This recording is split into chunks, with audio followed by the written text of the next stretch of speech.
On the coldest night of the year, when the village clocks froze at midnight, a boy named Luca pressed his nose against his frosty bedroom window. His breath made little clouds on the glass as he watched the snow pile up in the sleepy town square below. Tomorrow was the great winter recital, and Luca's stomach twisted like a tangled violin string.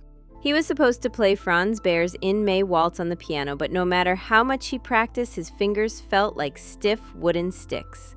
The left hand never matched the right, and the middle part, where the melody soared like a bird taking flight, always made him stumble. Maybe music isn't for everyone, his older brother Marco had said earlier, shrugging. Those words clung to Luca like burrs, prickly and impossible to shake off.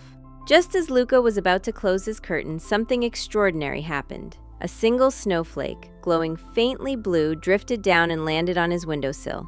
Unlike ordinary snowflakes, this one didn't melt. Instead, it pulsed softly, as if breathing. Then it began to sing. The tune was unmistakable. It was In May, but transformed. Slower, sweeter, as if the snow itself had decided to dance to it. Before Luca could blink, the snowflake multiplied. Hundreds of glowing flakes swirled into his room, gathering into the shape of a tall polar bear in a shimmering waistcoat. His eyes twinkled like stars caught in ice. "Maestro Luca," the bear boomed, bowing deeply. "The winter orchestra is waiting. Without your waltz, the northern lights won't shine, the snow hares won't sleep, and worst of all, the first flowers of spring won't know when to wake up." Luca's mouth fell open. "But I'm not a maestro. I can't even play the song right," the bear chuckled, a sound like distant thunder wrapped in velvet.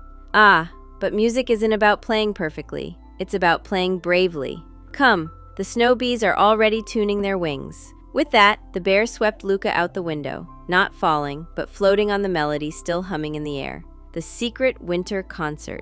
They landed in a hidden glen where winter held its most magical secrets. Snow bees, tiny, fuzzy creatures with crystalline wings, buzzed in harmony, their hum forming the waltz's foundation. Ice spiders had spun a grand piano out of frozen silk, its keys glowing like captured moonlight.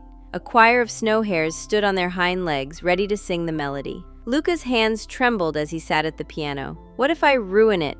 he whispered. The bear placed a massive paw on his shoulder. "Every wrong note is just a chance to make a new kind of beautiful."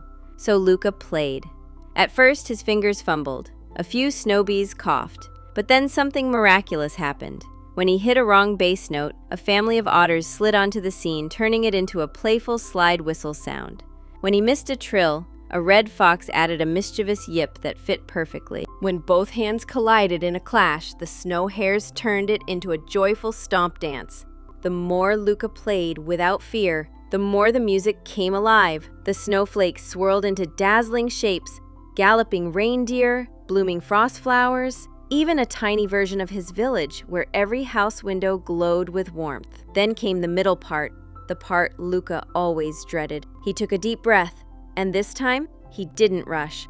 He let the notes rise like a bird taking flight, and as they did, the northern lights exploded above them, ribbons of green and pink swirling in time to the music. The lesson in the melody. As the last note faded, the bear wiped a frosty tear from his eye. "You see, little maestro, music isn't about being the best. It's about being you. Only your hands can play the song this way." Luca looked down at his fingers, no longer stiff, but buzzing with warmth.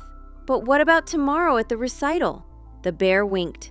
"Play like you did tonight, not for applause, but for joy. And remember," he leaned in close, "even the quietest melody can melt the coldest heart." With that, the orchestra dissolved into a flurry of snowflakes, and Luca found himself back in his bed, dawn peeking through the curtains. The great winter recital. The next evening, the village hall was packed. Luca's palms were sweaty as he sat at the piano. In the front row, Marco crossed his arms, skeptical. But when Luca placed his hands on the keys, he didn't think about perfection. He thought about snow bees and dancing otters and the bear's deep, rumbling laugh. He played in May differently than anyone expected. Slower, sweeter, with little pauses where the winter creatures might have added their own magic. And then, halfway through, something even more amazing happened. Marco, who had never shown interest in music, leaned forward, eyes wide. When the waltz ended, he didn't clap, he stood up. "How did you Make it sound like that, he whispered. Luca smiled. I'll teach you. But first, you have to believe in snow bees. From that night on, the brothers played duets, not always perfect, but always theirs. And every winter, if you listen very closely when the snow falls, you can still hear a faint, joyful waltz, reminding the world that kindness, courage, and a few wrong notes can make the most beautiful music of all.